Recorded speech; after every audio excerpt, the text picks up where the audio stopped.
Ассаламу алейкум. Бүгінгі мынау біздің сұхбатымызда бал шаруашылықта бал бағып байы жолда түскен таныс Меделхан ағамызбен бүгін сұхбаттамыз.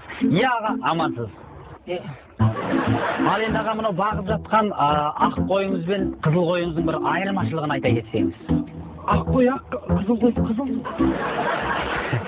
Жоқ аға, менің айтпақшы, мысалы, осы қойларыңыз қанша кіліден жүн береді демекшімін ғой.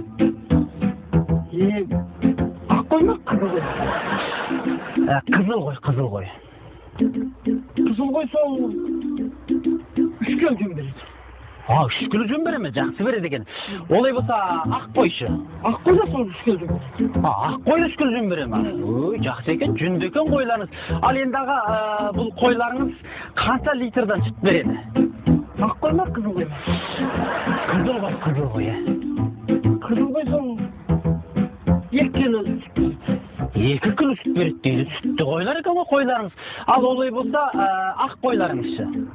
Ақ қой да сол 2 келі сүт береді. Ұқсас екен ғой? Ал енді ондай болса мақұл, бұл қойларыңызды бүтіндей сатқанда қанша килограммнан ет береді? Ақ қой ма, қызыл қой? Мақұл, қызыл қой. Қызыл қой сол 15 келідей 20 келі береді. 15 келіде 20 келі. Ал енді ақ қойыңызшы? Ақ қой да сол 15-те 20 келі ет береді.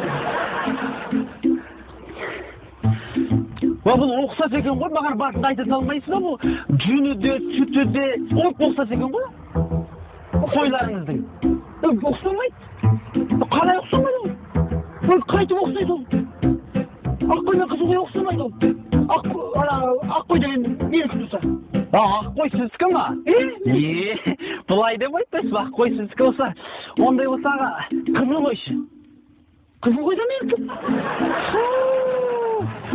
Не бұл? Өз кімді ақымақ қып тұрсыз өзі?